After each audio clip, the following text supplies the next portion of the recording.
Assalamualaikum warahmatullahi wabarakatuh. Perkenalkan, nama saya Muhammad Taufik, mahasiswa Teknik Elektro di Universitas Islam Indonesia.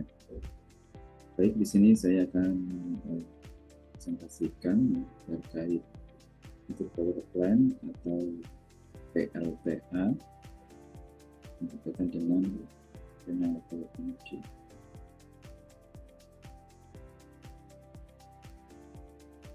Power plant atau bisa dibilang juga pembangkit listrik tenaga air itu merupakan fasilitas pembangkit listrik yang menggunakan energi kinetik dan potensial dari air yang mengalir untuk menggerakkan turbin yang kemudian menghasilkan energi listrik ya. Nah, PLTA ini juga disebut sebagai energi terbarukan karena memanfaatkan area air yang bersumber dari siklus air ya, yang terus berulang dan tidak habis kecuali menentukan.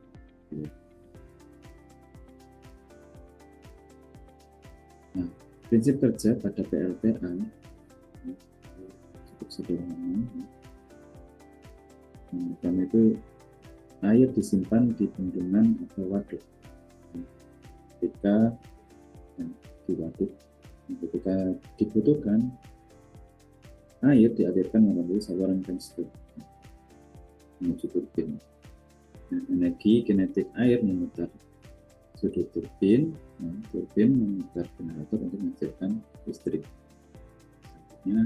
Listrik yang dihasilkan itu disalurkan ke jaringan listrik. Ini komponen-komponen atau bagian-bagian pada PLTA secara umum.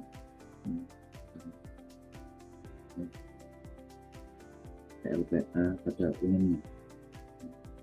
Di atas sendiri ada waduk atau dam, ya. Sini untuk menyimpan dan mengatur aliran air. Sini ada penstop, seperti ini saluran pipa untuk mengalirkan air ke turbin. Turbin ini mengubah energi air menjadi energi putar, ya, putar sehingga memutar generator,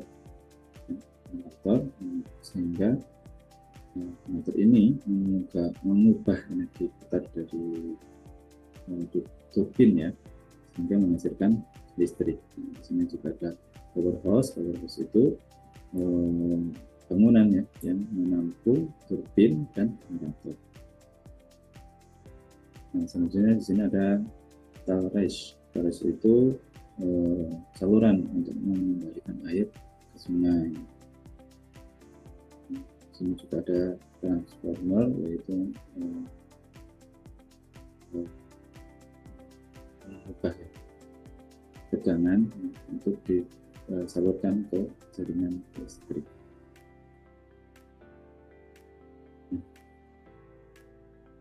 PLTA itu ada beberapa jenisnya. Di antaranya ada conventional plant, river, dan pumped stroke. Untuk yang conventional plant itu pembangkit listrik tenaga air yang daripada teknologi yang umum ya, secara umum seperti ini gitu. Nah, selanjutnya itu ada run of river.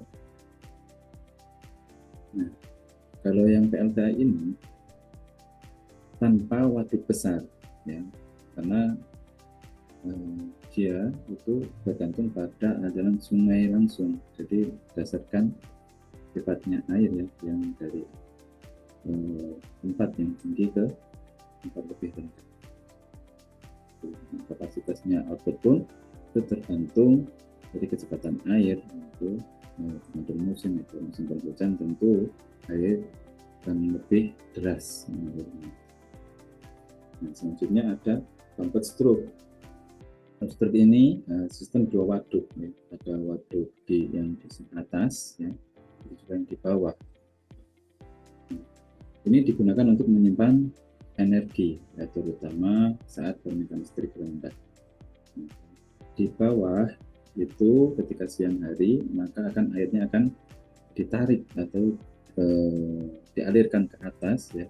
Sini juga ada mesin, ya, alirkan ke atas dengan apa? Energi tata surya atau panel solar cell gitu ya, yang bisa menghasilkan listrik juga untuk menggerakkan turbin untuk membawa air ke atas, ya, waduk yang ada di atas. Nah, ketika tidak ada cahaya matahari atau sumber energi dari sinar matahari, alam atau posisi mendung, itu bisa memanfaatkan waduk yang di atas, dialirkan airnya ke bawah sehingga seperti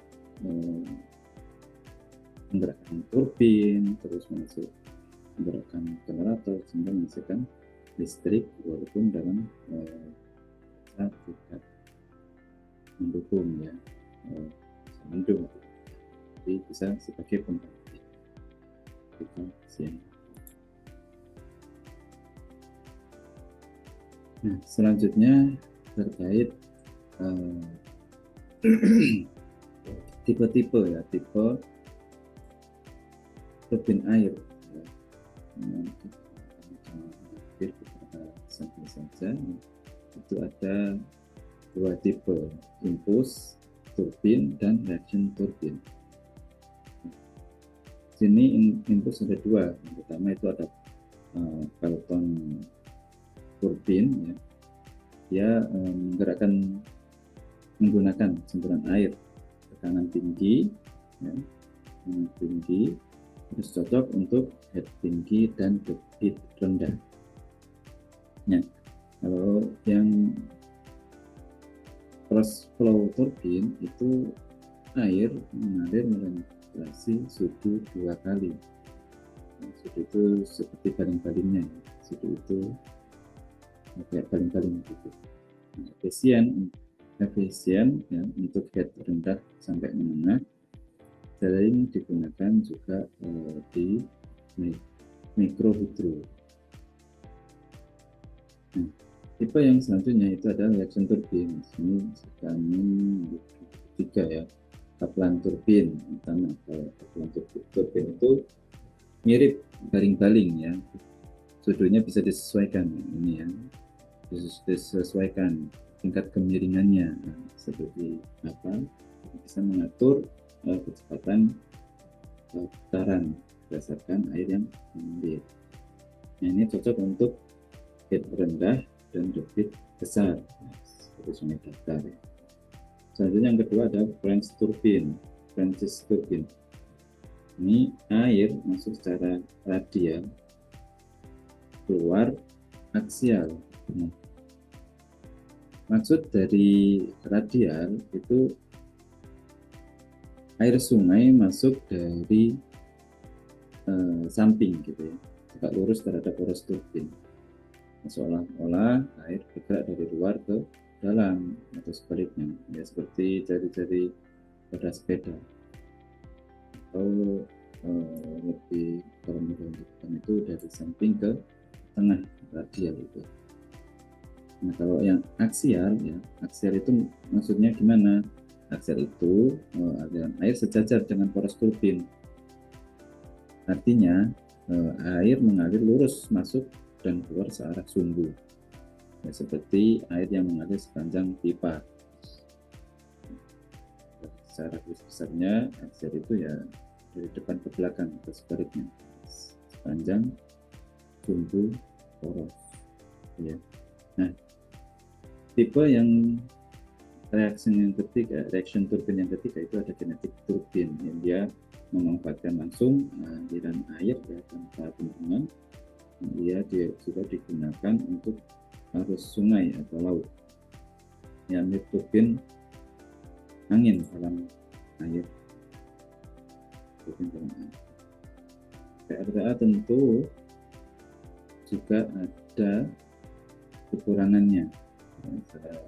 Yang paling jelas itu yaitu pembangunan awal itu butuh biaya yang cukup tinggi,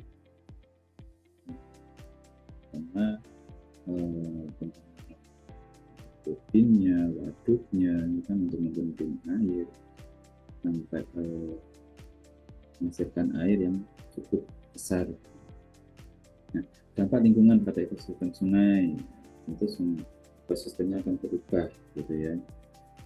Terus resiko sosial, waktu dekat dengan pemukiman pasti ada relokasi masyarakat, tergantung pada curah hujan dan musim. Nah ini jika musim hujan, curah hujannya cukup tinggi, tentu air akan melimpah, sehingga kalau tidak ada curah hujan, jika itu airnya kurang, maka LTA tidak maksimal kerjanya. Gitu ya. Yang tadi itu ada potensi bahaya jika bangunan gagal. Tentu jika bangunan itu tidak kokoh, konstruksinya asal-asalan, itu akan berdampak banjir karena bendungan jebol. Itu kan masih ada yang berita bendungan jebol itu salah satu kekurangannya.